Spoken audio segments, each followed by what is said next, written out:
Hey, what's going on, guys? Welcome to my updated JavaScript crash course for beginners. So I did a video about 3 years ago on JavaScript fundamentals, and this is the updated version, which includes a more modern syntax and just better overall structure. Now, I have a lot of JavaScript courses and tutorials on my channel, but this is definitely the first one to watch if you're looking to learn JavaScript. Okay, so this will get you started with the basic syntax and all the fundamentals, and I'm going to go over what we'll cover in this crash course in a minute. So I first just quickly want to talk about what JavaScript actually is, and I want to mention that if you're brand new to this, some of what I'm about to say might sound very confusing, but the truth is you don't really need to understand all this right now in order to start learning how to write JavaScript. So I just want to explain what's possible with the language, what it is. So if this sounds like gibberish, don't worry about it. You'll come to learn this stuff later on, and we're not going to spend too much time in the slides anyway. So JavaScript is a high-level interpreted language, and what high-level means is there's a lot of abstraction, meaning that you don't have to deal with things like memory management on your machine, stuff like that, like you would with a low-level language such as C or C++. And interpreted just means that the program is executed directly without having to run through a compiler. So for instance, when you write, let's say, Java, which is not related to JavaScript, by the way, sometimes beginners get the two confused, but Java is a completely different language. Java is actually a compiled language, which means when you write your code, you actually have to run it through something called a compiler in order for it to run on your machine. JavaScript, however, is a scripting language, and it's interpreted. Okay, JavaScript also conforms to the ECMAScript specification. In fact, you could say JavaScript is ECMAScript. However, there are some other implementations of ECMAScript as well, such as JScript, ActionScript. There's some others as well, but they're not very popular. JavaScript is definitely the most popular part of the specification. JavaScript is also multi-paradigm, which means that you can write your code in many different ways or many different paradigms. For instance, you can write object-oriented code or functional code. There are languages where you have to write it in a certain way, but JavaScript is not one of those languages. Okay, JavaScript is also the language of the browser or the client. Your web browser displays HTML markup with CSS styling. Hopefully you know at least the basics of those. But if you want interactive aspects on your page, like let's say form validation, alerts, things like that, JavaScript is used for that stuff. Okay, so it's the language of the front end, meaning the browser, but you can also run JavaScript on the server for more powerful things like interacting with databases and stuff like that.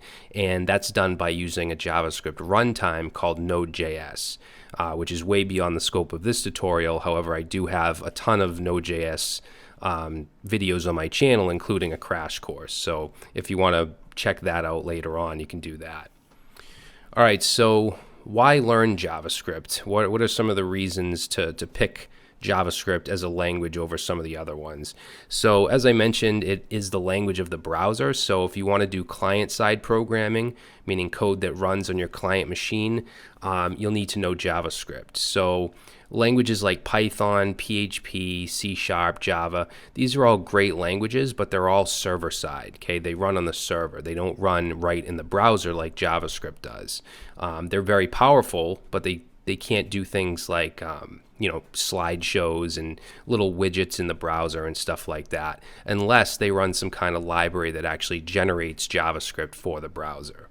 Okay, you can also build very interactive interfaces with JavaScript frameworks such as React, Angular, Vue.js, and these frameworks are all highly in demand. And again, you can build server-side and full-stack applications using Node.js. You can even build mobile apps with technologies like React Native and NativeScript, and even desktop apps with a framework like Electron. So these are reasons why JavaScript is my favorite language, because it's absolutely everywhere. It's also very fast, powerful, and it's fairly easy to learn. So this is what we're going to go over in this crash course, and remember, it is a crash course, so it's not going to be too in-depth, it's not going to be too long.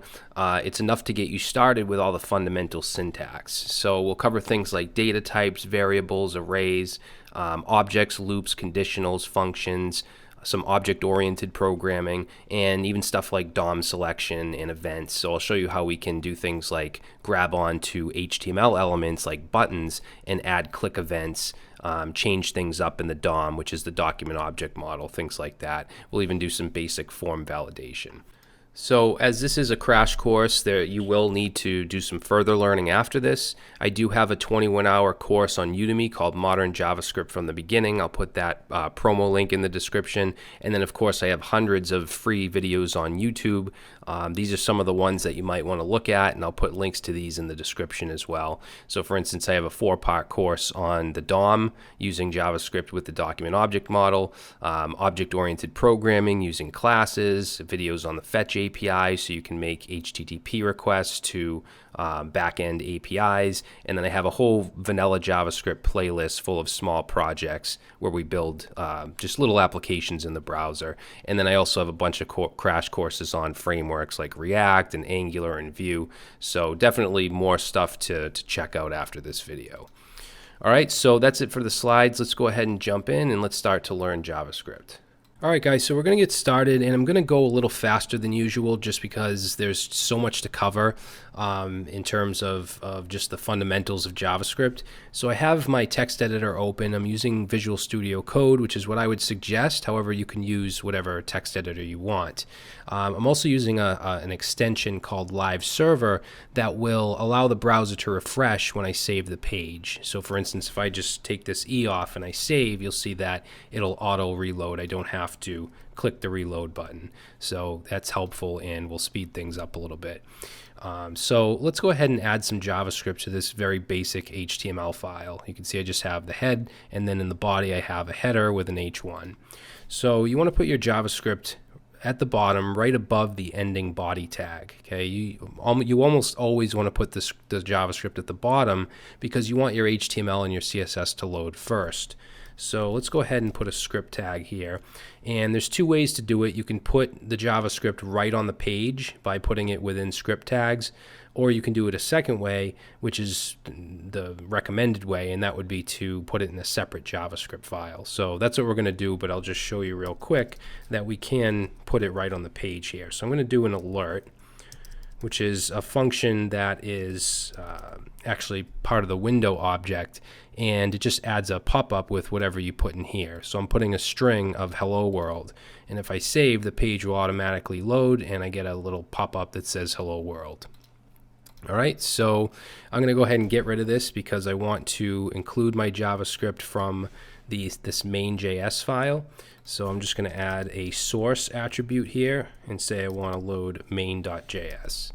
Okay, and if I go to main.js, it's completely empty. Now, since I'm in the JavaScript file, there's no need to put script tags or anything like that. We just type our JavaScript. So if I just go ahead and put that alert back, I'll say hello world and save, and you can see that that runs. All right, now as far as alert, you don't really want to use that for debugging or outputting values or anything really, because it blocks the rest of your script from running. It's just very inefficient. So what you want to use is the console. Okay, every browser has what are called developer tools, and you have a JavaScript console where you can output, and you can also actually run JavaScript in the console. So in Chrome, you want to go to your menu, more tools, and then developer tools. I know you guys can't see this, but there's a selection for developer tools, and there's a bunch of tabs here. You want to choose the console. Okay, if you're on a different browser, I'm not sure the exact menu option or keyboard shortcuts, but on Chrome you can also open it with Command Option I on a Mac. You can toggle it that way, or F12 on Windows. So we can actually execute JavaScript from here. I can say like alert 1, and you can see that that runs. We can clear the console with clear and then some parentheses. And then we can also output to the console from our script by doing console.log. Save that, and you'll see that it loads hello world. So we're going to be dealing mostly in the console in this course because this is about learning the basic syntax. So we're not really dealing too much with the DOM, with the user interface, until the end when we get to things like events, elements, selecting elements, and stuff like that. All right, now there's other methods attached to this console object as well, because log is a method. Okay, so it's a method that runs off the console object. If we search the MDN documentation for console, MDN is the Mozilla Developer Network, and it's the best documentation for JavaScript. So if we go down to methods, you'll see that console has a bunch of stuff on it. So we can do like console error, console warn if we want to put warnings. We can have tables in the console. We can run assertions. So it's great for debugging. All right. So just to give you an example, if I do console.error and just say this is an error and save, you'll see that now it's red, and it also gives us the line number and gives us a link to show us where the error is. Okay, and it shows us this little red X. So we can do that. Let's go back to the console. We can also do a warning. So we can do console.warn. Say this is a warning.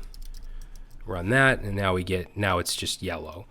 All right, so there's some other ones as well if you want to check the documentation out, but I'm not going to spend too much time on this. For the most part, we're just using console log. All right, so let's clear that up, and let's talk about variables and how to set them. In JavaScript, there's basically three ways to do it. We have var, let, and const. Okay, now var has been used since the beginning of JavaScript. However, you don't really want to use it anymore now that we have let and const, because var is globally scoped. So if we have, let's say, a conditional, like an if statement, and we set a variable, and then outside of that block, outside of that if statement, there's another variable with that same name that can be a conflict and it can cause problems. So for the most part, you don't want to use var anymore. Okay, let and const were added with ES6 or ES 2015, and ES stands for ECMAScript. So that was a huge update to JavaScript that gave us a lot of new functionality, a lot of which I'm going to show you in this crash course. Now, the difference between let and const is with let, you can reassign values. So I'll give you an example. If I say let age equals 30, and we'll just go ahead and console log, and I have a shortcut in my VS Code settings, so I can just do CL for console log, so if you're wondering why that works for me. And then I'm just going to console log the age, and you can see we get 30. Now, since I use let, I can take that age and I can set it to something else. Okay, so now it's set to 31. Now, if I use const here and save, I'm going to get an error. It says type error assignment to constant variable. Const is short for constant, which means it can't be changed. It can't be directly reassigned. All right, so this begs the question, when do we use let and when do we use const? Now, this is different for everybody. Some people will just use let. What I do and what I find a lot of other people do is always use const unless you know you're going to reassign the value.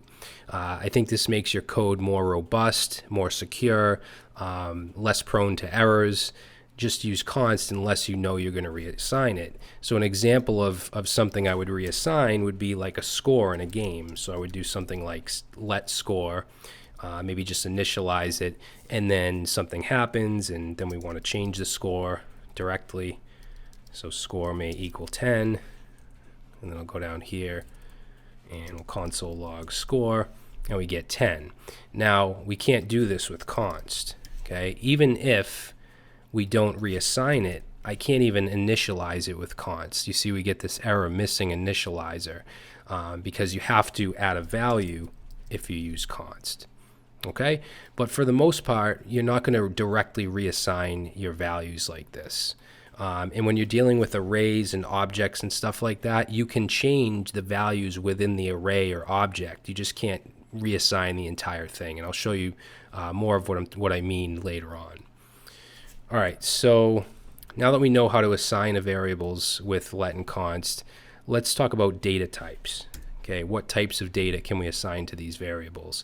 Now we have primitive data types, which means that the data is directly assigned to memory. Okay, it's not a resource.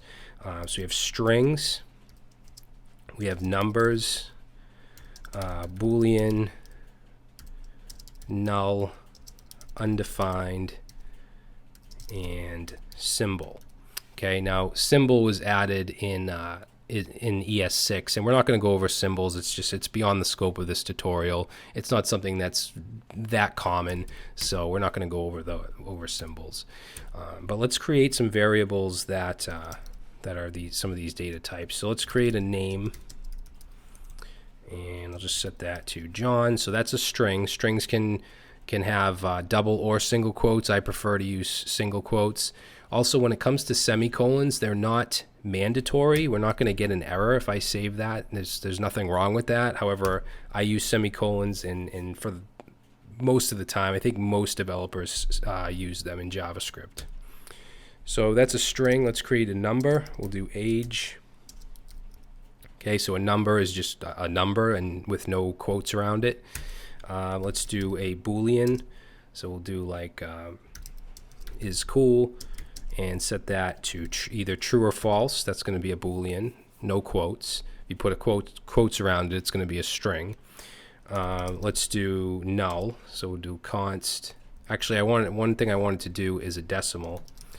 So rating equals 4.5. Now, even though this is a decimal, it's not there's no float or decimal data type in JavaScript. It's just a number.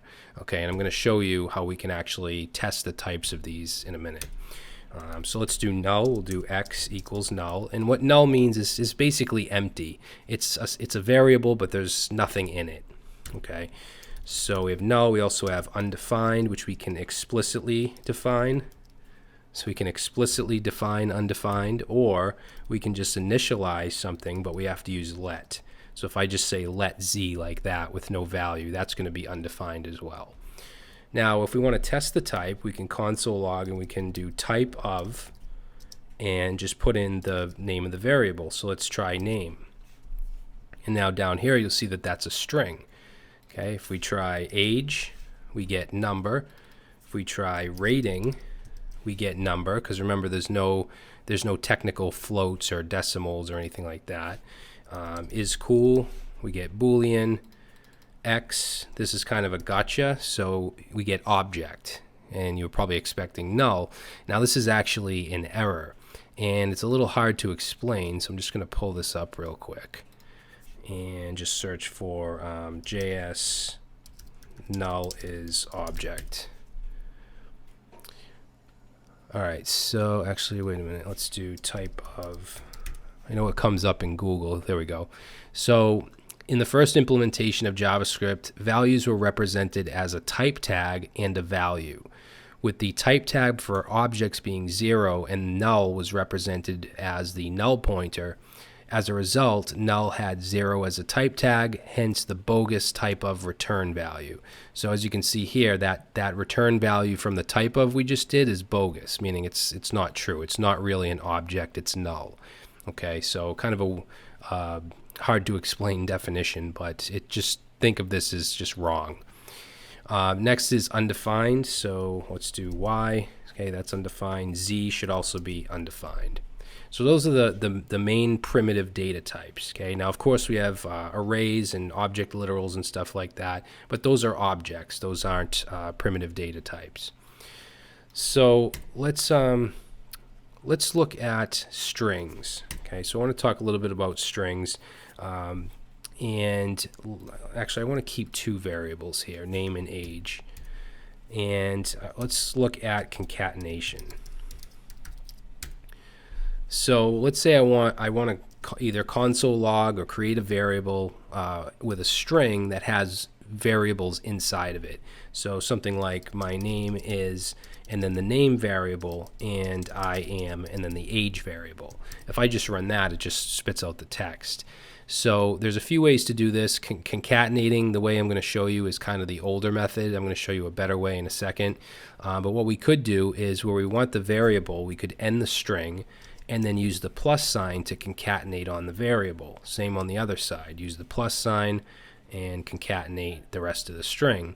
Same thing where we want the age variable, we'll stop the string, concatenate, and since we're at the end, we just get rid of that. And save, and now we get my name is John and I am 30. So this is kind of the old way of doing it. It's a real pain in the ass if this is a real long string with a lot of variables.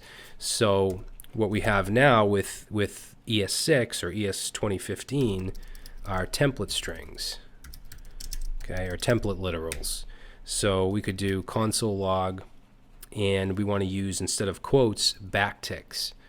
Okay, so if we use backticks, this makes it a template string, and we can simply do my name is, and wherever we want to use a variable, we just use the syntax, so money sign and then curly braces, and just put in the name of the variable.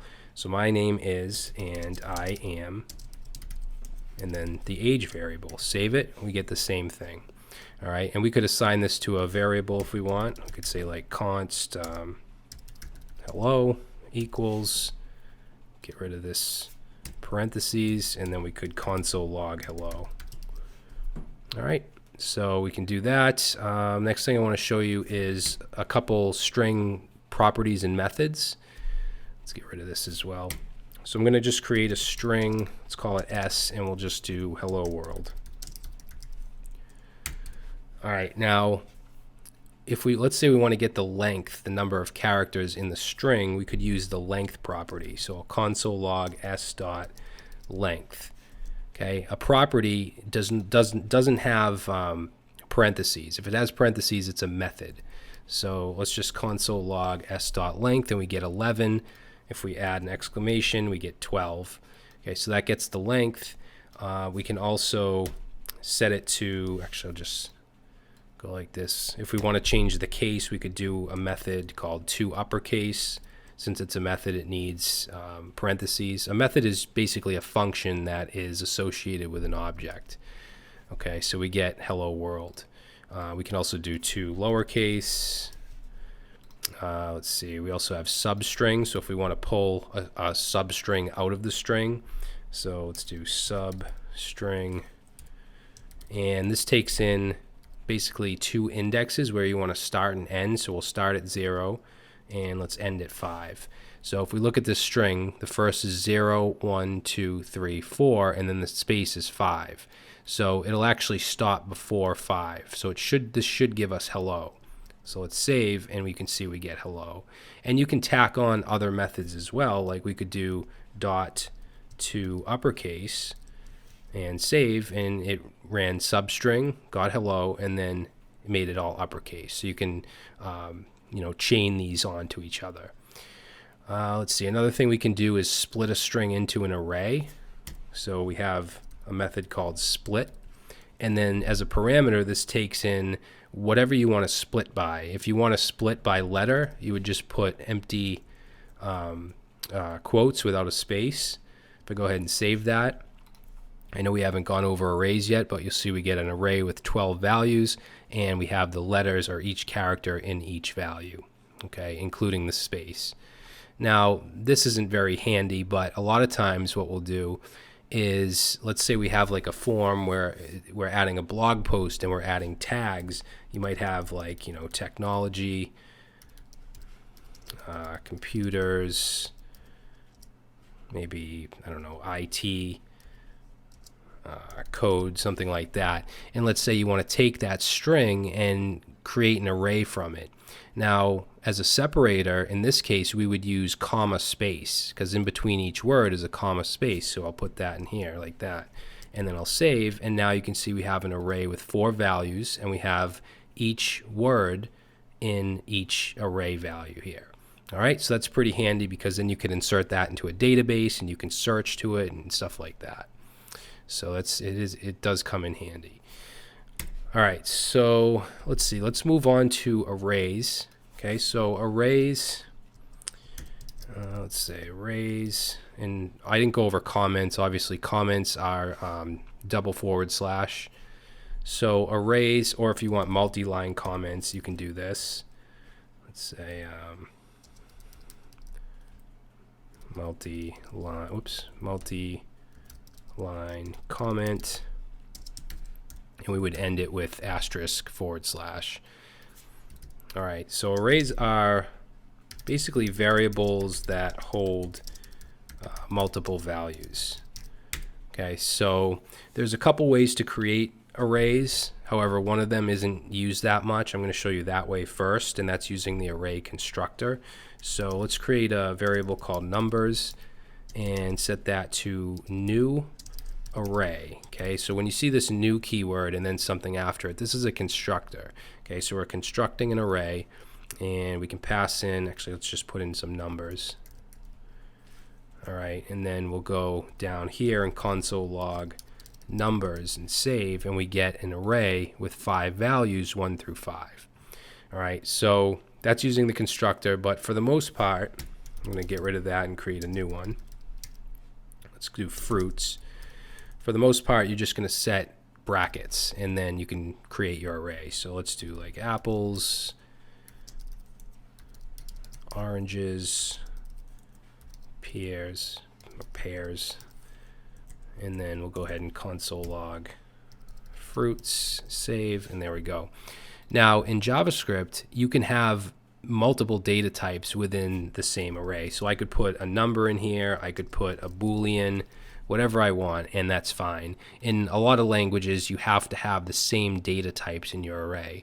In fact, there's quite a few languages where you actually have to set the number as well. So we would have to set this to be 3 values, which can be kind of a pain. So JavaScript gives you a lot of freedom.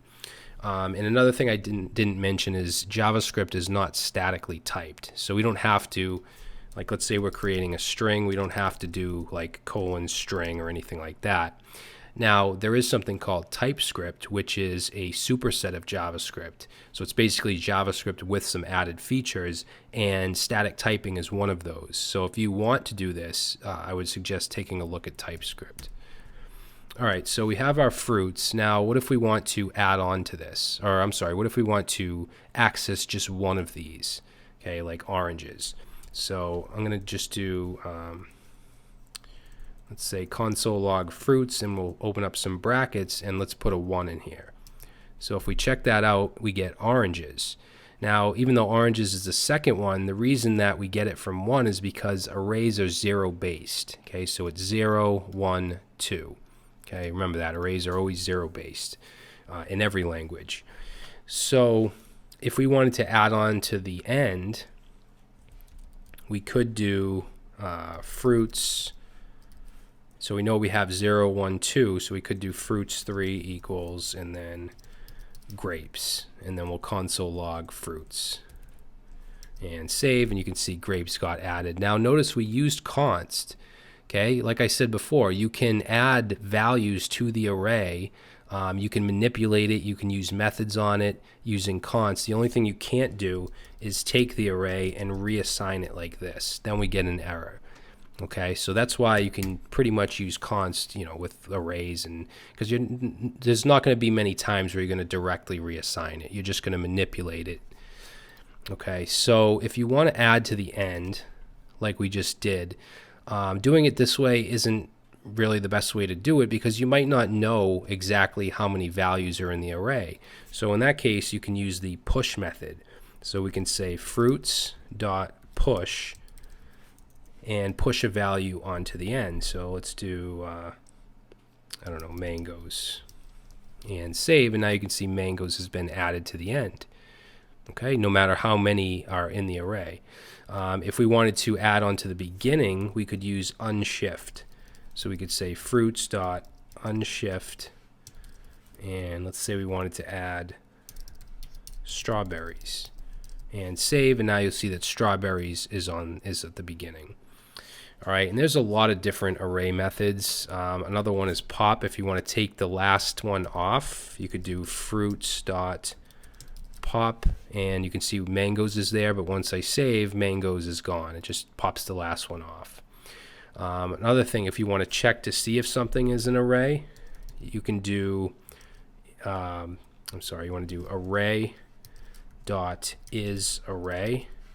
and then let's pass in fruits and save, and you can see it gives us true. All right, if I were to put, let's say, a string in here and save, we get false. So if you ever want to check to see if something is an array, you could put this in a conditional and get a true or false value. All right, now if you want to get the index of a certain value, you can use index of. So we could say fruits.index of, and let's say we want the index of oranges. Saves, and we get 2. So we have, if we look at that, you can see that 2 is the index of the oranges value. All right, so I think that that's going to be it for arrays. Like I said, there's a bunch of other methods, so it's something that you definitely want to look into. My Udemy JavaScript course, we go over a lot more. We learn how to like concatenate arrays and stuff like that. But these are just some pretty common methods. So now we're going to talk about object literals. Okay, so object literals are basically just key value pairs. So let's do something simple, like a person. So a person has, let's do first name. So we'll say John, it's a string, do last name, Doe. And we can do other types, like we can do age, 30. We could even put an array. We could do something like hobbies and set that to an array. We'll say music, movies, and sports. And then we can also do embedded objects, so we can put an object within an object, like address, and say street, 50 Main Street. Let's do city, Boston, and state. All right, now let's say we want to, well, first of all, we'll just console log the whole thing. So person, and it will show us in the console. If you were to alert this, I'll show you what happens. You're just going to get this object. Okay, so alert is not a good way to do this kind of stuff. So this will show us the values. Okay, now if we want to access a single value, we use the dot syntax. We can do person dot first name.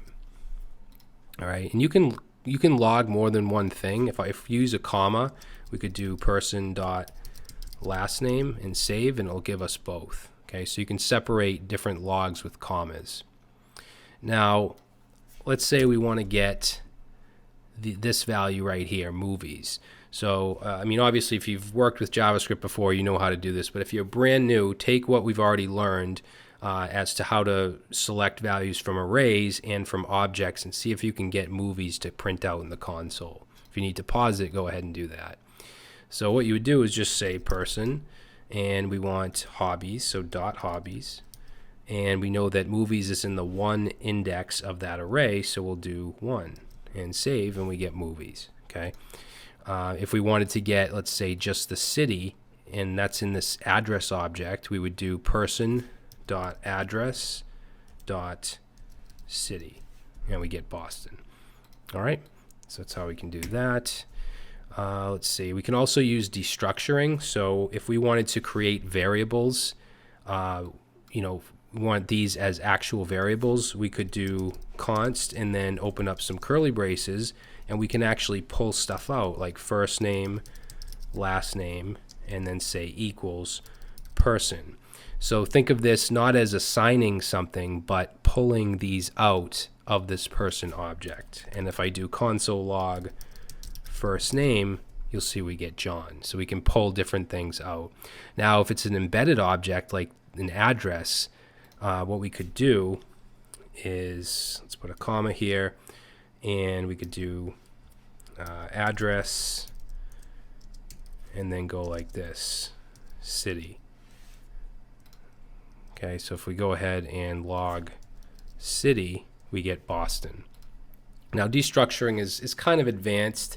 It's part of ES6. It's a new feature, or relatively new. But yeah, we can do that.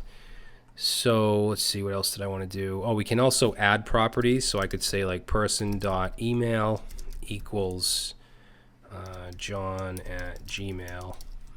And if I console log person, you'll see that now an email has been added. Okay, so you can directly add properties as well. Now, a lot of the times you're going to be dealing with arrays of objects. So let's go ahead and create an array of to-dos. So we'll say const to-dos, arrays use brackets, and then we want each value in the array to be an object. We'll give it an ID.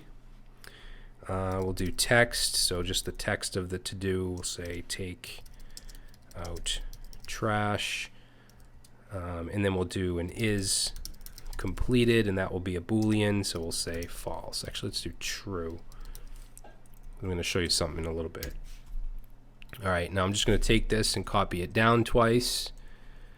Oops. And let's change the IDs. So we'll do 2, 3, and we'll change this to, let's say, meeting with boss and dentist appointment. Okay, and I'm going to change this one to false.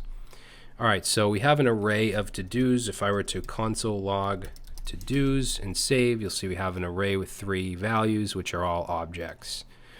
All right, now if we wanted to grab, let's say, this text, meeting with boss. If you're brand new to this, what I want you to do is try to print this out in the console. Okay, so you know how to select from an array, you know how to select from an object, so just print out this meeting with boss.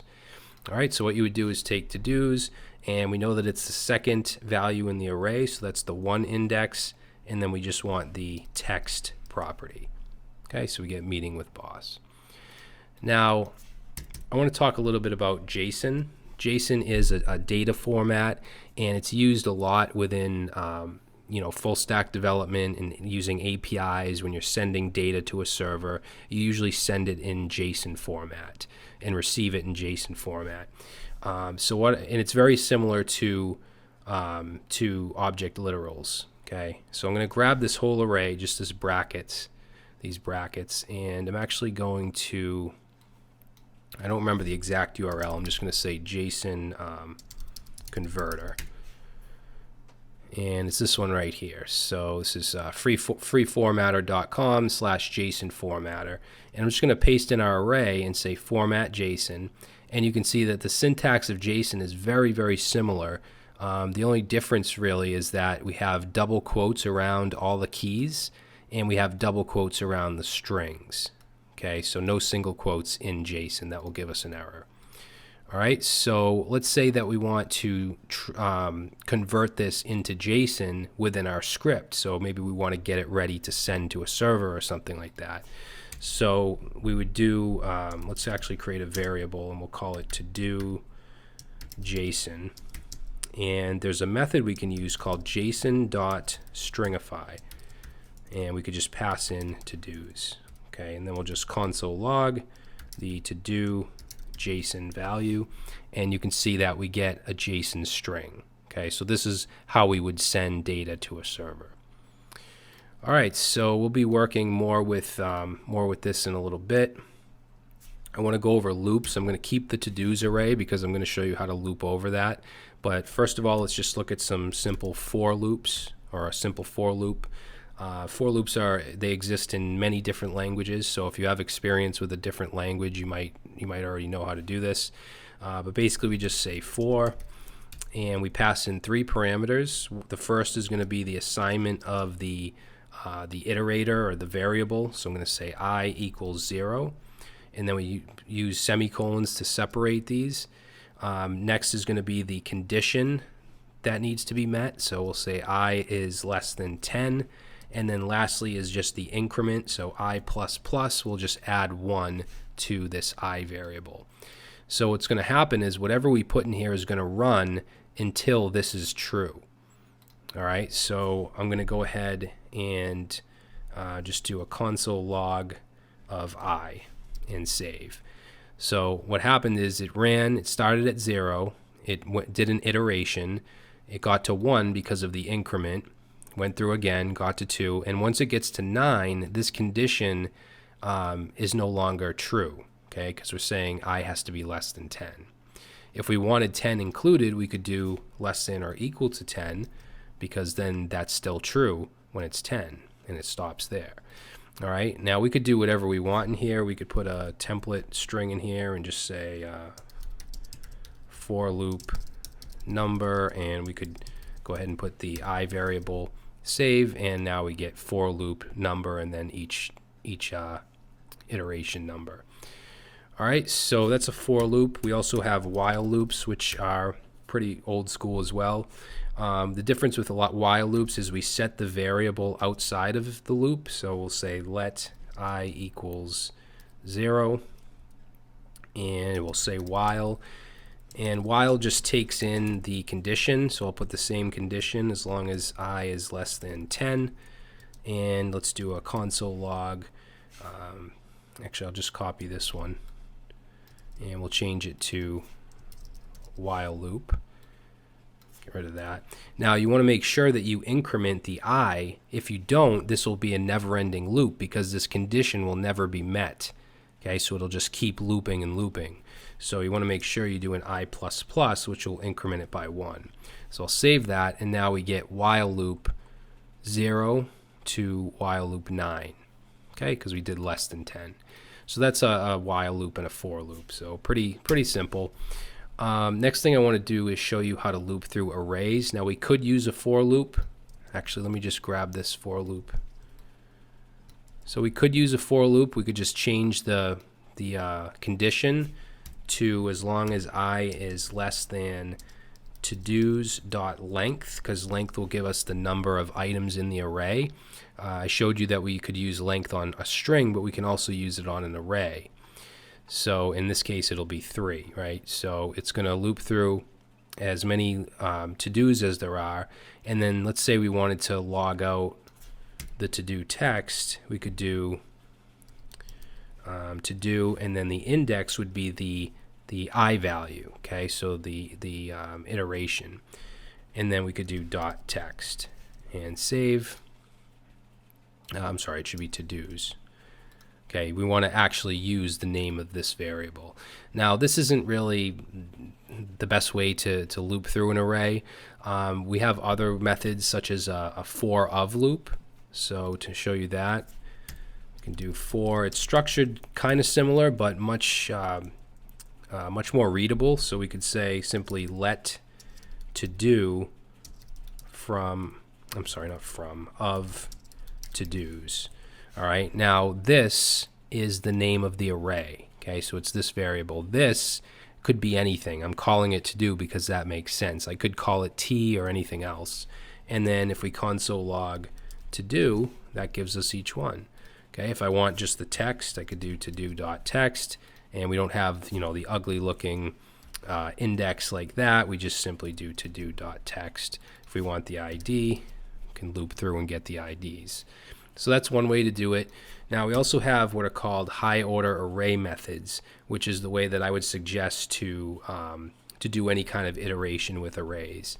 And I'm going to show you a couple of them. I'm going to show you for each, which just loops through them, map, which will allow us to create a new array from an array, and then filter, which will allow us to create a new array based on a condition. So let's start with for each. So we just take to-dos, whatever the array is, and let's do dot for each. Now these high order array methods, they take in as a parameter a function.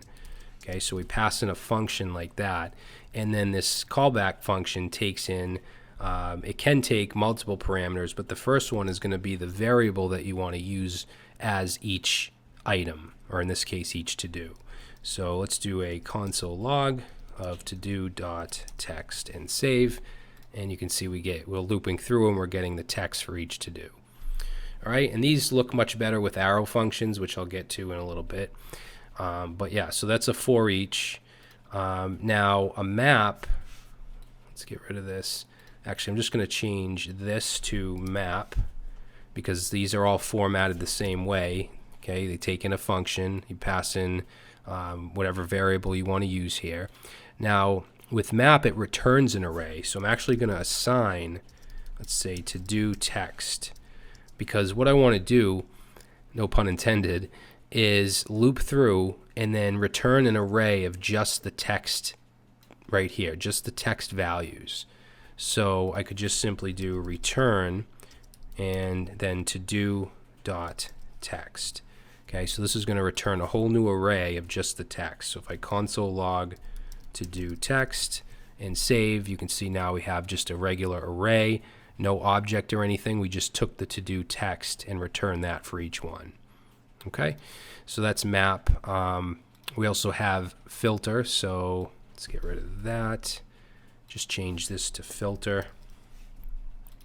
Now, let's say we only want to return the to-dos that are completed, that have this is completed true. So we could return, let's see, what do I want to do here? Let's return the to-do dot ID, okay, where the ID is equal to, not ID, let's do is completed. So is completed is equal to true.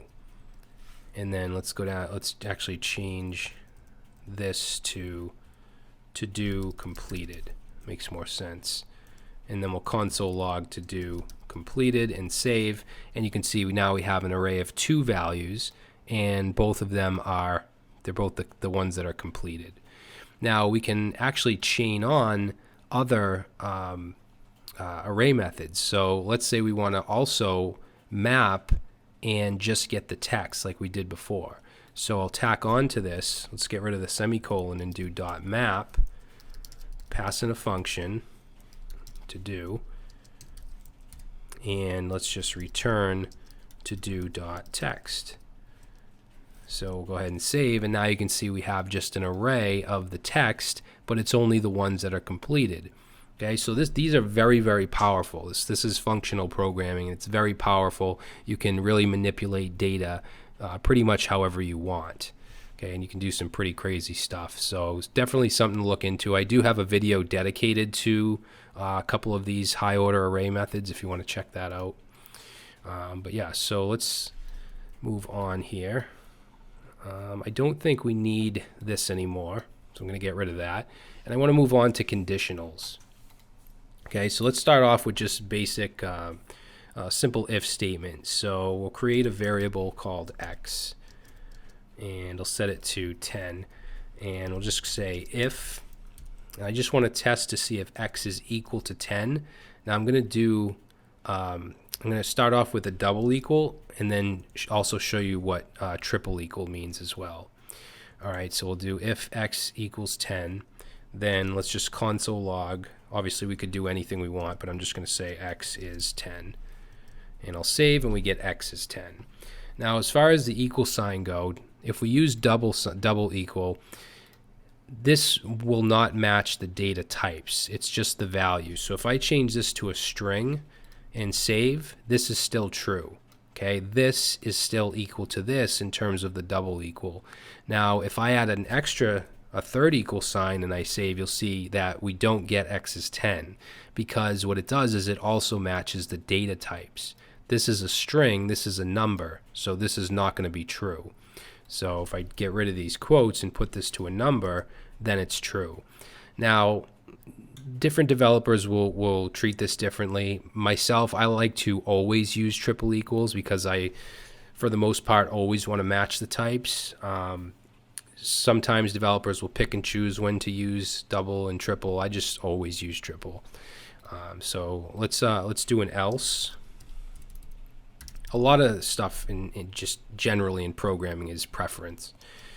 So let's do else, and let's do a console log. And obviously if this isn't true, then x is not 10. Okay, so I'm going to go up here and change this to 20 and save, and we get x is not 10. So that's a very simple if-else. We can also add an else if we want to do an extra condition, and we can have as many else if as we want. So we would do else if, and let's just move this up here. And let's say we want to test if x is greater than 10. So in here we'll just do a console log, and we'll say x is greater than 10. And then else, so if it's not 10 and it's not greater than 10, that means it's less than 10. So x is less than 10. We'll save. So x is greater than 10. If we make it 10, we get x is 10. And if we set it to, let's say, 4, we get x is less than 10. So very simple else if. Now we can also do multiple conditions. So if, let's say we wanted to have another variable called y. I know this isn't very practical, but it's just, I just want something simple so you can get the hang of the syntax. So we'll set that to 10, and let's say if x is let's see, say if x is greater than 5. Now I want to check to see if one of these are true, so I'm going to use OR. And OR is represented with double pipe characters. So if x is greater than 5 or y is greater than 10. And save. Actually, you know what we'll do is just get rid of this stuff here. And we'll just say x is more than 5 and or y is more than 10. And if I save, we don't get either because x is not greater than 5 and y is not greater than 10. However, if I just change one of these to be true, if I make y 11, this will run because one of these is true. It has to be or, so one or the other. Now, if we use and, which is represented with double ampersand, and I save, it doesn't work because now they both have to be true. Okay, so now if I change 4 to 6, which is greater than 5, now it works. Okay, so you can use and or in here as well, which is much better than nesting if statements, because you could do something like, you know, if x is greater than 5, and then put another if, and then if y is greater than 10. You could do something like that, but this is much cleaner.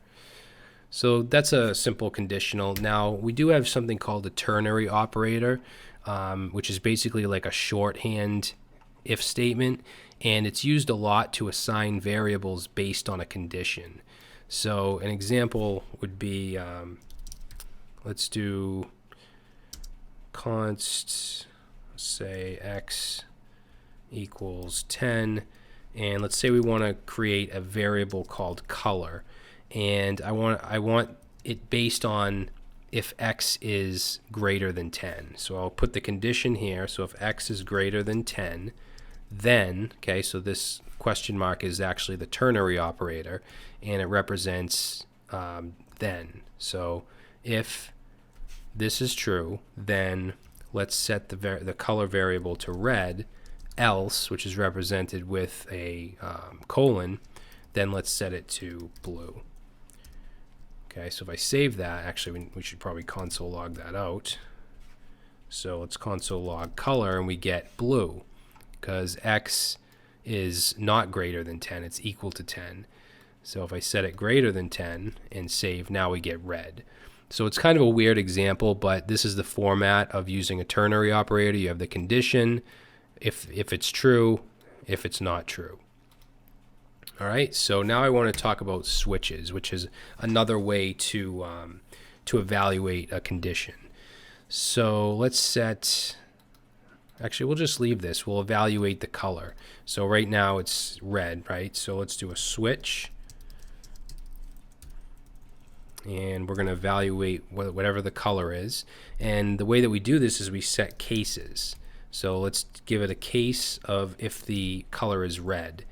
And then we put a colon here, and then whatever it is we want to do, I'm just going to do a console log and say color is red, and then you want to just break. Okay, so you want to put a break.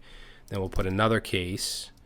Let's say if the color is blue, then we'll do a console log and we'll just say color is blue,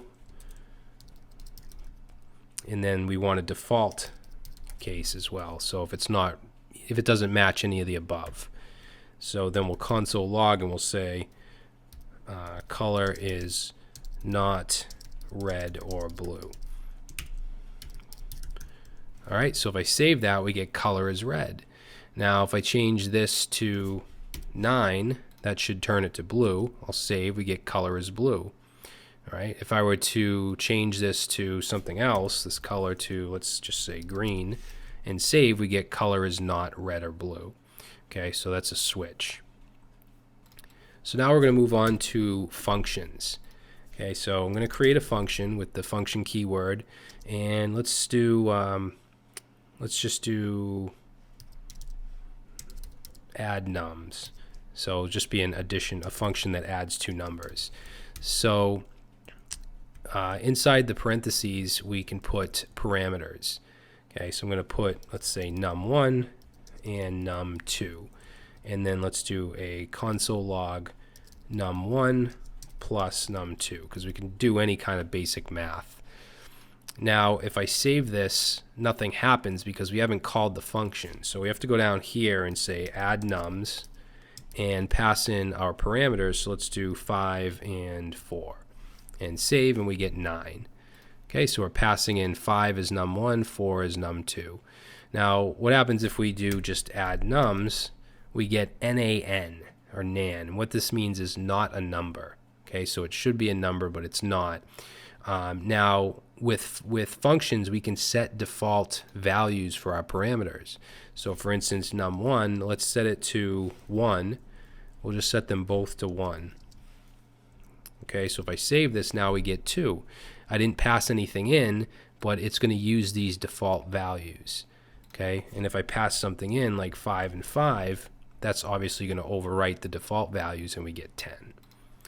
Now, for the most part, you're not going to console log in a function. You're usually going to return something from it. So in this case, we would return this addition problem. So we want to get rid of that. Now, if I save, nothing's going to print in the console because we haven't logged anything. If we want to log it, we would just wrap this whole thing in a console log, like that. Okay. Now, as far as arrow functions go, they're very handy and they clean things up quite a bit. They were introduced in ES6, also known as ES 2015. So if we wanted to turn this into an arrow function, what we would do is, instead of using the keyword function, we would name it as a variable, and then we would put an equal sign here, and then after the parentheses, after the parameters, we would put what's called a fat arrow. You don't want to do a hyphen like that. You want to use the equal sign. All right, so we could do that, and if I save, we get the same thing. We get 10. Okay, we just call add nums. Now, what's nice about this is if it's just one expression, actually I want to put this back to a console log because I want to show you. If we did a console log here, and just get rid of that and save. Now, since we only have one expression, meaning we don't have, like, variables being assigned or any other lines, anything else happening, we don't even need these curly braces. We can just do this all in one line like that. And if I save, that still works. All right, now if you want to return something, this is even better. You don't even need to use the return keyword. So we could just simply take away the console log like that and put it down here.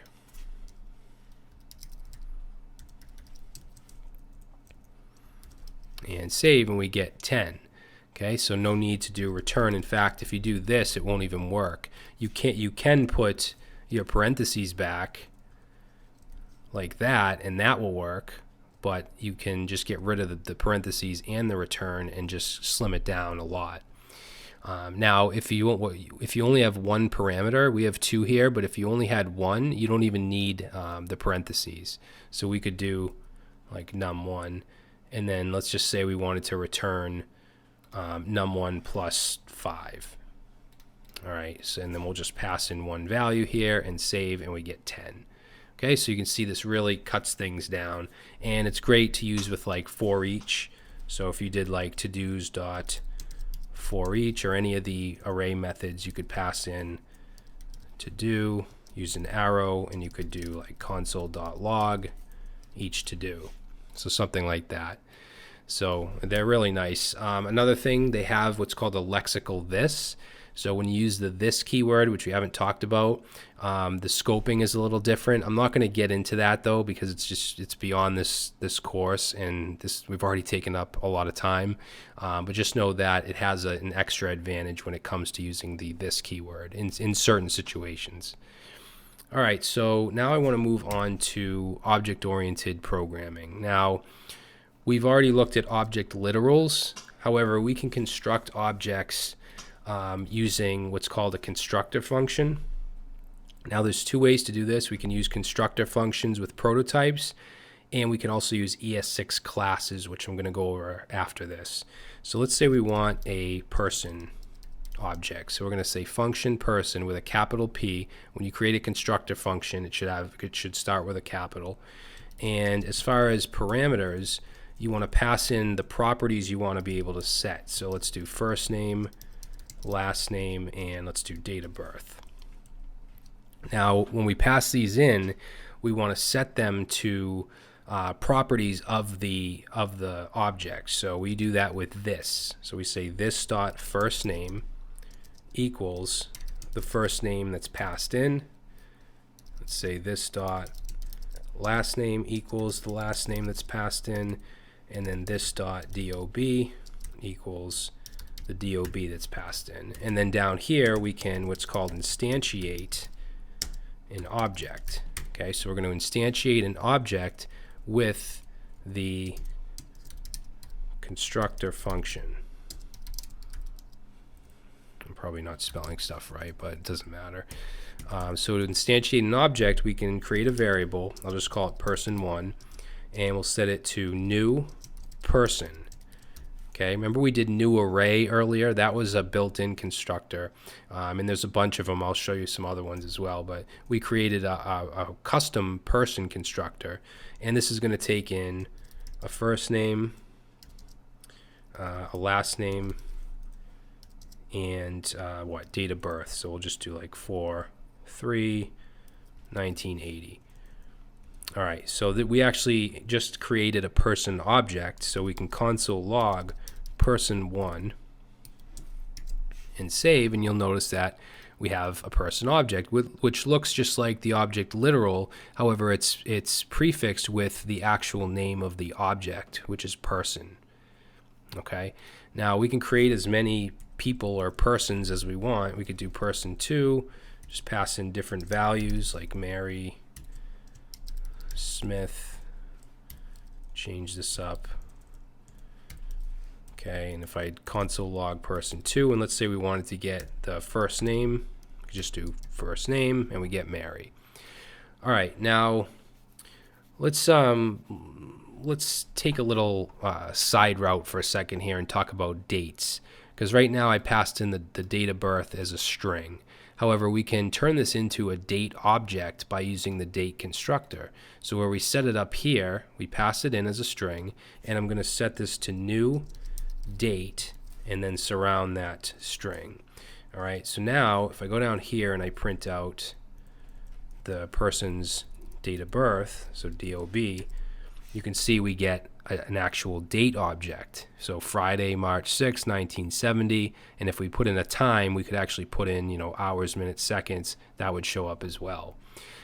So when you have a date object, there's a bunch of methods you can call on it. So for instance, we can do dot, and in VS Code, they'll actually show up here.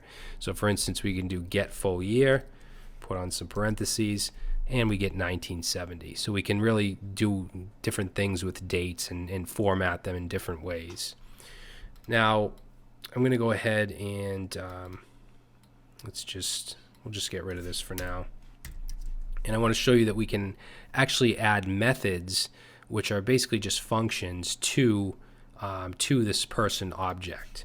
Okay, so I'm going to say this dot, and let's do get birth year, and I'm going to set it to a function, and I'm going to return from this function this dot DOB, because I can access the object's properties using this, and then let's use get full year. All right, so now down here I can say person, do person1, and we can call this method get birth year. So if I say, actually we need to log it though. Oops. Save, and we get 1980. Okay, so you can create functions like this. Let's do one to get the full name. So we'll do this dot get full name equals function, and let's just return. We'll use a template literal here, and we'll do this dot first name, space, another variable, this dot last name. All right, we'll go down here and we'll say, let's just copy this down and let's run the method get full name and save, and we get John Doe. All right, and you could put absolutely any functionality you want in here, and you can integrate the different properties for each object. All right, now I want to talk a little bit about prototypes, because this isn't the best way to do it. If I were to console log person1 and save, and let's take a look down here. So we have our properties, first name, last name, date of birth. However, we also have the functions right in the object.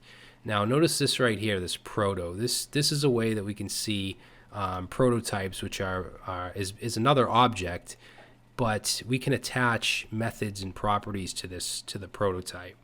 And you can see we have a constructor in here. Now, what I would like to do is not have the functions with every object instance, because we might not need to use these. So we want to put these in the prototype.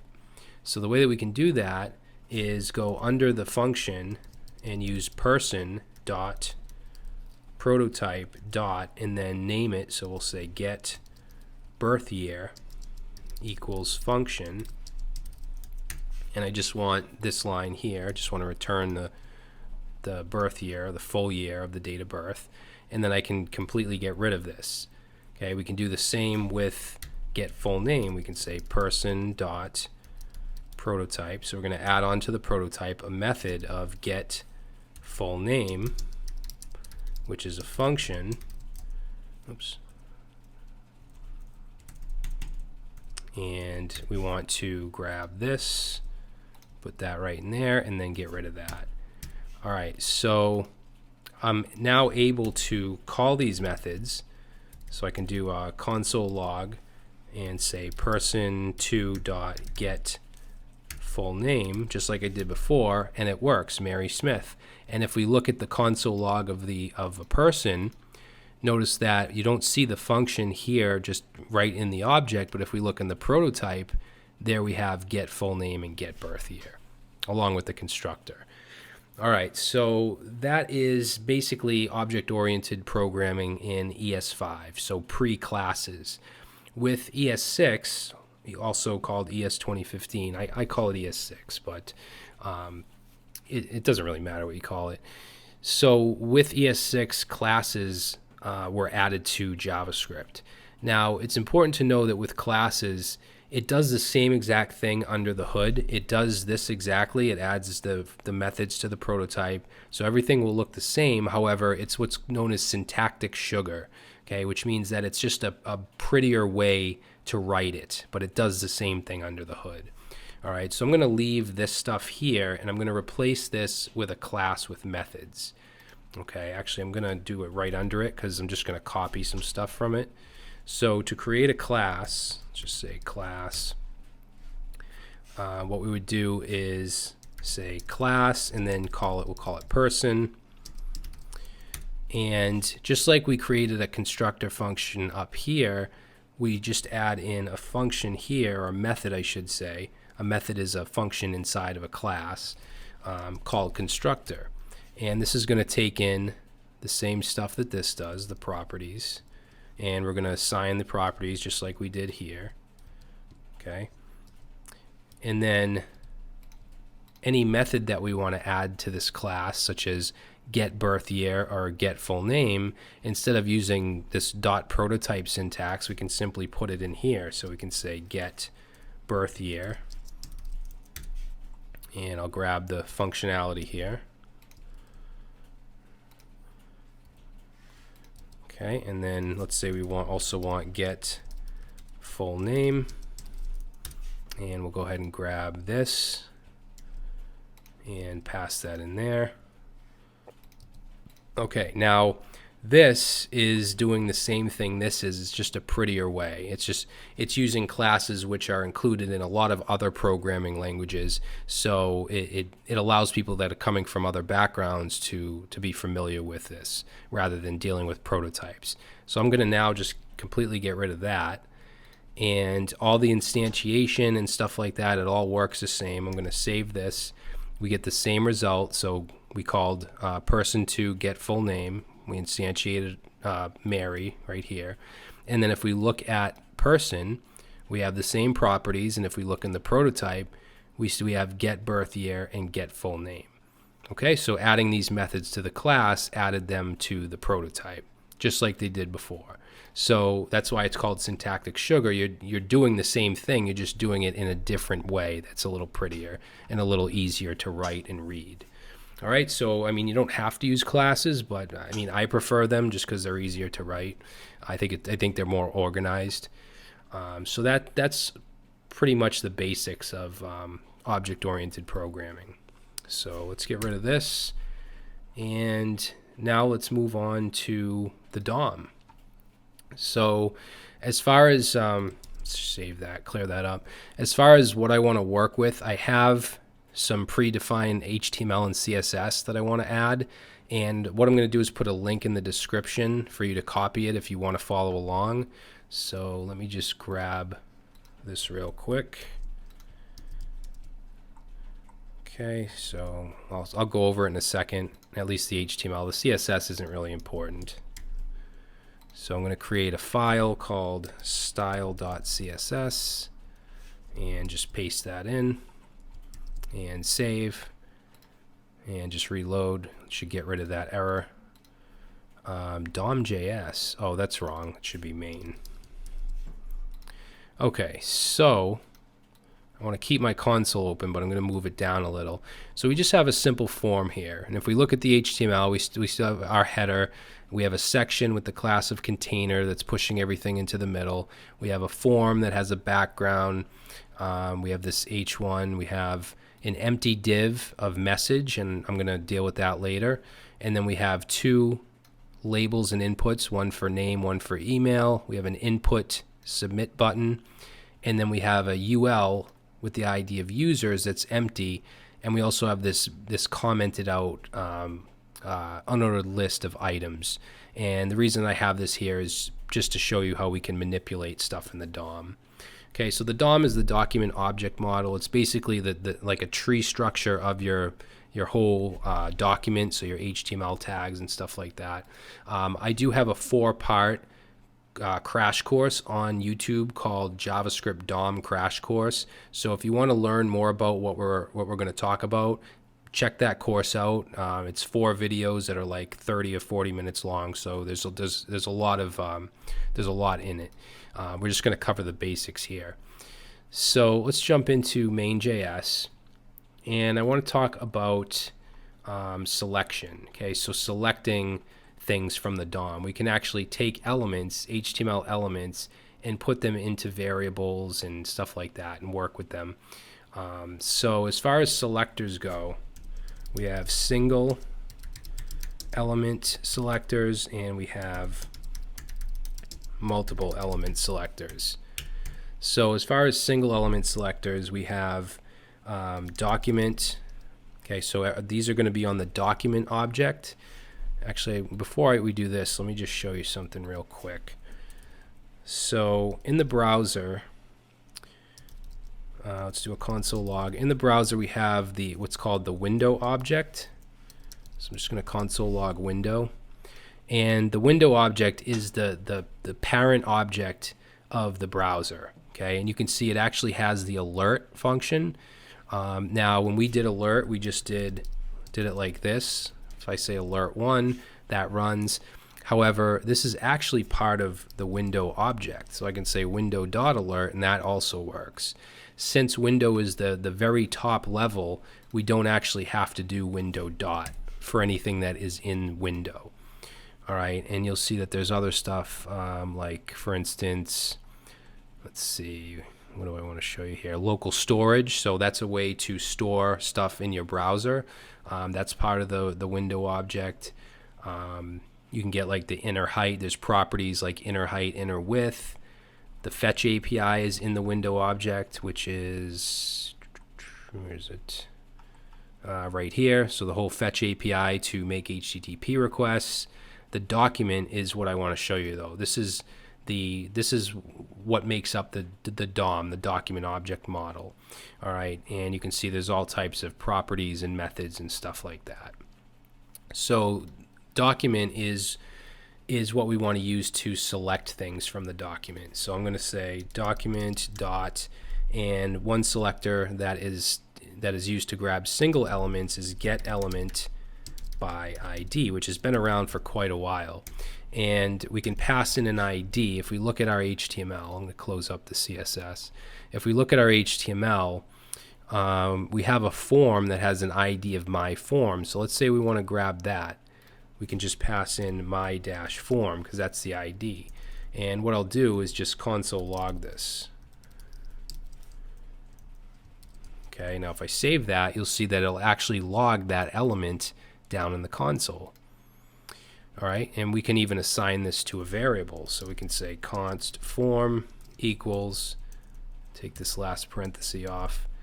So we can assign, we can assign that to a variable, and we can console log form and save. We get the same thing. All right, so we have document dot get element by ID. Let's see. I just want to put back the console log.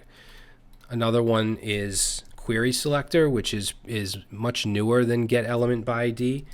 Now, for a long time,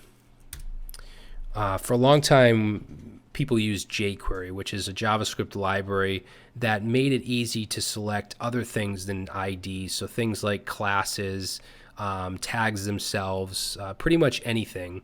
And query selector works just like jQuery for the most part in terms of selecting single elements. So we could select anything. If we look here, if we want to grab, let's say the container, it's a class, right? So we'll say dot container and save, and you can see that it's going to log that. We can actually use a tag, so if we do like h1 and save, it'll give us h1. Now, like I said, it's a single element selector, so even if there's more than one h1, it's only going to select the first one. Okay, now there's multiple element selectors if you want to select more than one thing. So for instance, down here, I'm going to uncomment this unordered list of items. So item 1, item 2, item 3. So I want to select all of these list items. Okay, so I'm going to do, let's do console log document dot, and I'm going to use query selector all. So query selector all is meant to select more than one. So let's pass in dot item, and we'll save. And what this gives us, let me comment these two out. What this gives us is something called a node list, which is very similar to an array. In fact, we can run array methods on it. We can do like for eaches and stuff like that. And you'll see each one has different methods and properties that we can use on it. Now, there's other ones as well. However, I would recommend to always use query selector all. These other ones are older. For instance, we have get elements by class name, which of course can only be classes. So we could just pass in item, not dot item, because it's going to be a class no matter what. Query selector all, you could put an ID, a class, a tag, anything. This is just going to be item. So I'm going to save that. Oh, I forgot document. So what this gives us is something similar. It's not a node list, it's an HTML collection. Okay, now the difference with this is an HTML collection you actually can't use array methods on. You have to manually convert it to an array if you want to run array methods on it. Okay, but again, I wouldn't use this. I would stick to query selector all. Now, in addition to get by class name, we also have get by tag name, and we can just put in tags. Like let's do li, and we'll comment that out. We'll save, and again, we get an HTML collection. Okay, so you generally want to use query selector and query selector all. And sometimes I'll use get element by ID, but generally I don't use these. All right, so that is how we can select things from the DOM. Actually, let me show you how we can loop through. If we take the items, let's actually grab that, and we'll say const items, set it to that. So we're going to get the items, and we can do items dot for each, and we'll pass in an arrow function for each one. We'll call it item, and let's console dot log the item and save, and you'll see that we're just looping through and grabbing each of the list items. Alright, so now I want to look at manipulating the DOM, or changing things in the DOM. And when I say DOM, I just mean the user interface here. So let's grab the UL right here with the class of items. Okay, so it's a single element that I want to select, so I'm going to use query selector. So I'll say const UL equals query. Oops. I don't know why I keep forgetting document. Been using React too long. So I want query selector, because a lot of this stuff, I mean, once you learn a JavaScript framework, you probably use that for this kind of stuff because it's a lot easier than doing it with vanilla JavaScript. So query selector, but you still should learn this stuff. So let's say items. So we're grabbing the UL with the class of items, and we can call methods on it such as remove. Okay, so if I do UL remove and I save this, notice that the UL is now gone. The whole thing is gone. Okay, so this is just one method. There's a lot of different methods you can use. Let's say we want to, let's get rid of that or comment it out. Let's say we want to get rid of want to remove the last item here. So I could do UL dot, and I could use the last, right here it even pops up, the last element child property, and I could say dot remove. Call the remove method on that, and now item 3 is gone. Okay, we can also edit content. So let's do UL dot, this time we'll do first element child. Okay, so we're grabbing the first LI. Actually, we don't want to do that. And I'm going to use the text content property here, and I'm going to set it to hello and save. And notice that the first list item here now says hello. So what I've done is I've taken the UL, which I grabbed from the DOM. I've chosen the first child element, which is the first LI, and I changed the text content to hello. So we can change anything we want from JavaScript. Now let's say we want to grab the second one. So we could do UL, and we could do children, which is, I believe, a node list. So we can select by index. So I want the second one, so that's going to be index 1. And in addition to text content, we also have inner text that we can use. And we'll set that to Brad. And I'll save, and you can see now that is set to Brad. So let's grab the last one. So again, I'm going to use last element child. And let's say I want to put some HTML in here. We have inner HTML. And I'll set that to, let's put in an H4 and say hello. And save, and now you can see it's an H4. Actually, let's do an H1. And there we go. So if you want to add HTML dynamically, you can do it with inner HTML. Okay, so let's see. Let's change some style. So we have a button here. If we look at our HTML, it has a class of btn. So I'll put that in a variable. Say const btn equals document dot query selector, and we want the class of btn. Okay, and then I can take that btn and do dot style, and I can change any CSS property I want. Let's say I want to change the background.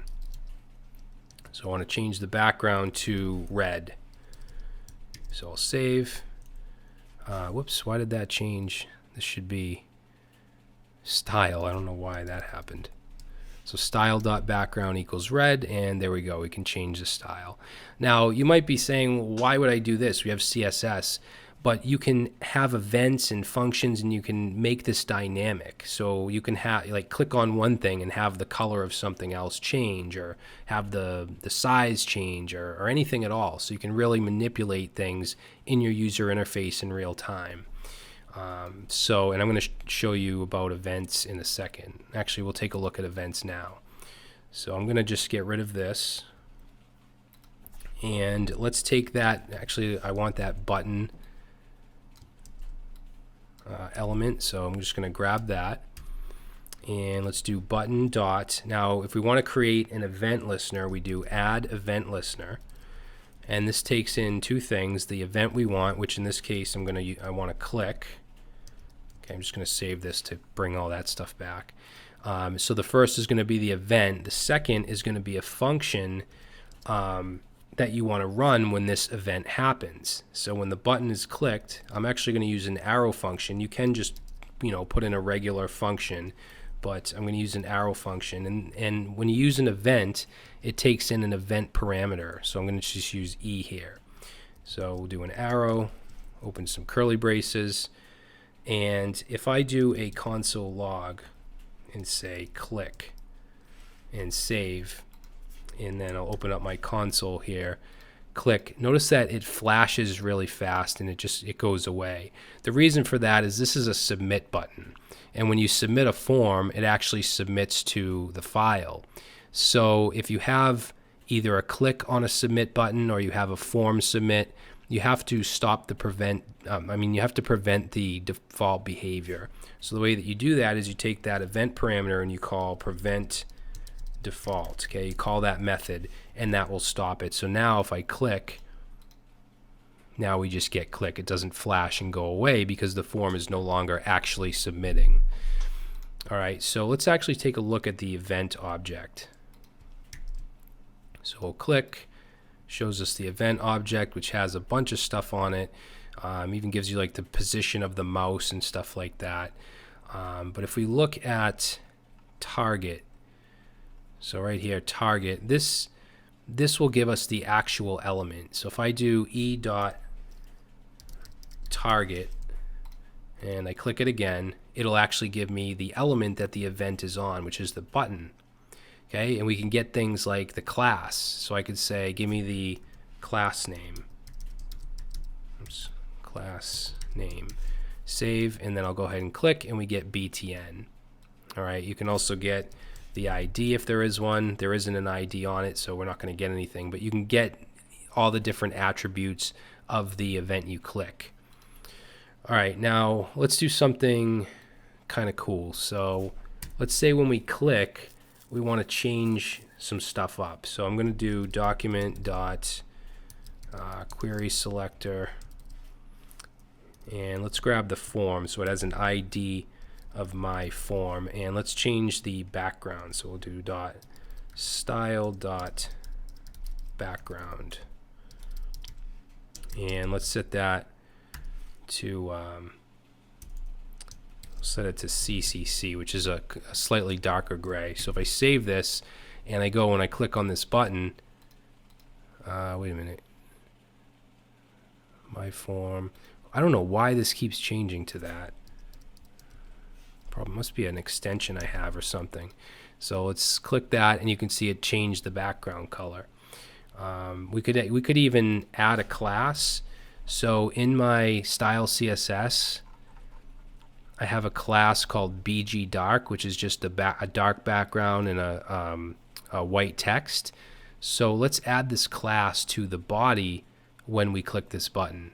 So I'm going to grab the body with document dot query selector, and remember, we can put anything we want in here. We can put the body tag, and to add a class, we can do dot class list dot add. We can also remove with class list dot remove, and I'm going to add the class of BG Dark. Okay, so now if I click on this, first it changed the form background, and then it changed the body background to dark and the text to white. All right, so I mean, this is useless, but it shows you what you can do in terms of making your user interface interactive. Okay, we can also change text if we want. Let's do like, I'm just going to save this to clear it up. Let's do ul dot, actually we don't have ul defined anymore, so we'll just have to do query selector, and let's do dot items, and we'll do last element child, and let's add HTML. We'll do inner HTML equals h1 hello. So now once I click this, if you watch the last item here, it turns into hello, okay, along with all the style changes. And we have other mouse events as well. So if we want to do like on a hover, you can do mouse over. So if I save and I just hover over the button, it changes. If we do mouse out and I'll hover over, and then when I exit, that's when that event fires. Okay, so there's different events. I mean, you can look up in the MDN documentation all the different events. There's also input events as well that you might want to look at. But we're running out of time here, so I want to actually make this a functional tiny little application where we can add a user, grab the values, and then output the users down here. So I'm going to comment out those items again, and we're going to create a little form script here. All right, so I want to grab a bunch of stuff from the DOM and put them into variables. So let's say const my form, set that to document dot query selector id my dash form. Just going to copy this down a couple times. I also want to grab the name field. So this input has an ID of name. So I'm going to call this name input. We also want the email input, which has an ID of email. And then we also want that, remember that message class, which is just an empty div. I'm going to grab that as well. And I'll call this MSG. And then I also want, I'm going to create a variable called user list, and I want to select the ID of users, which is also an empty div. So if we look here, we have this, I'm sorry, it's not a div, it's a UL. Because what I want to do is add a user and add it as a list item to this UL. Okay, and we have our message right here for any errors or anything. All right, so we're grabbing this stuff from the DOM. Now we want to listen for a submit event on the form. So let's do my form dot add event listener, and the event we want to listen for is a submit. Okay, since it's on a form element, we can use submit, and we don't actually have to put the function in here. We can name it. So we'll do like on submit. Oops. So on submit, and then down here we'll create a function called on submit. Takes in an event parameter. Since it's a submit, we want to prevent the default. Okay, and just to test this out, let's do a console log, and let's grab the name input. Now if I just do that, I just want to show you something real quick. If I put something in the name input like Kevin Smith and I submit, it gives me the actual element. Now I want the value, so if you have an input set to a variable like this, you can do dot value, and now if I put in Kevin Smith and I submit, I actually get Kevin Smith. All right, so I want to do a little form validation. I don't want this to submit unless both fields are filled out. All right, so let's do a console log. Actually, no, let's not do that. Let's do an if statement. And let's check for name input. So name input dot value. So if that is equal to an empty string, or email input dot value is equal to an empty string, then we want to give the user a message that says they have to add the fields. Now we could do a standard alert like this, and we could say please enter fields, and we'll do an else and just do a console log, and for now we'll just log success. Okay, so we'll save that, and if I try to submit, we get please enter fields. If I do enter the fields, submit, we get success. Now, I don't like using the standard alert. I think it's ugly looking, and again, it stops your code, and it's not something you really want to use these days. So I want to put a message in here. So we have this message variable that is assigned to that message class in the DOM. So I'm going to take that message, and I'm going to do an inner HTML, and I'm going to set that to please enter all fields. Okay, so now if I do that, we get please enter all fields. Now I have a style of error, a class of error in my style sheet, so I want to add that to it. So right before I put the HTML, I'm going to do msg dot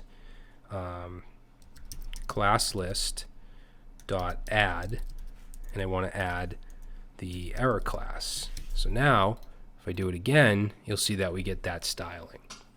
Okay, now I'm going to take it a step further, and I want this to disappear after 3 seconds. In JavaScript, we have a function called setTimeout, which takes in a function. So we could either do a regular function, or I'm going to do an arrow function, and no parameters, so just put an arrow like that. And then I'm going to say MSG, which is our class, and use .remove, which will completely remove it from the DOM. Now setTimeout takes in a second parameter of the time in milliseconds in which it should, this should fire off. So I'm going to do 3000, which is 3 seconds. So now if I go ahead and submit, we get our error message. After 3 seconds, it goes away. All right, so that comes in handy. So that's all set. Now, if we enter the name and email, then what do we want to do? We want to basically add it as a list item into this UL right here. So the way that we can do that is first create an element. So I'm going to do const li, and I'm going to use document, and there's a method called create element, because we can just create elements out of nowhere and insert them into the DOM. So I'm going to create a list item. All right, and then I want to add a text node with the input values. So I'm going to take that list item, and I'm going to use append child. Okay, basically I want to add something inside of it, and what I want to add is a text node.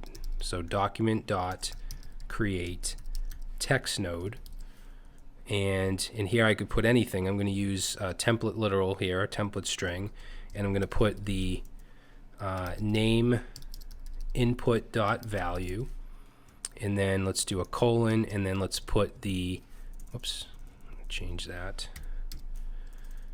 Okay, and then let's put the email. So we'll say email input dot value. All right, so we have our text node. Now this isn't going to do anything yet because we need to actually append the li to the UL. So we have the user list variable that's set to the UL up here, which is right here, set to that ID of users. And I'm going to call append child once again, which just adds something into it, and I'm going to add in the li. Okay, and then the last thing I want to do is clear the fields, and we can do that by taking the name input dot value and setting it to nothing, and we'll take the email input dot value, set it to nothing, and that should work. So let's go over here and let's add, we'll say Kevin Smith, Kevin at Gmail, and submit. There we go. Let's add another one. We'll say Brad Traversy, Brad at Gmail, and now we can add users. I just have these demo users from other applications. All right, so that's an example of how we can manipulate the DOM, and we can have an interactive application. Now, this is all just in the UI. If I reload, those users are going to go away. They're not getting saved anywhere. So if you want to have an application where you save data, you're going to have to, well, there's a few things you could do. You're probably going to have some kind of back end that interacts with a database. So something like Node.js or PHP or Python or something like that connects to a database. And then what you would do is send requests from your front end using something like the Fetch API, okay, or Ajax. And I do have an Ajax crash course. I have a Fetch API crash course. So if you want to look more into that, you can. And then we also have something called local storage, where you can actually store data in the user's browser. Okay, so it would be relevant to that user. It would only be stored on their browser. So that's something else you could look into. But this crash course is getting quite long, so we're going to go ahead and stop here, because we've gone over all the fundamentals, the basic syntax of JavaScript. So like I said before, I have literally hundreds of videos on my YouTube channel. Check out the Vanilla JavaScript playlist. Check out the Udemy course. I'm going to put a link for just $9.99 in the description. We build all types of projects. So that's it, guys. Hopefully you liked it. If you did, please leave a like, and I will see you in the next video.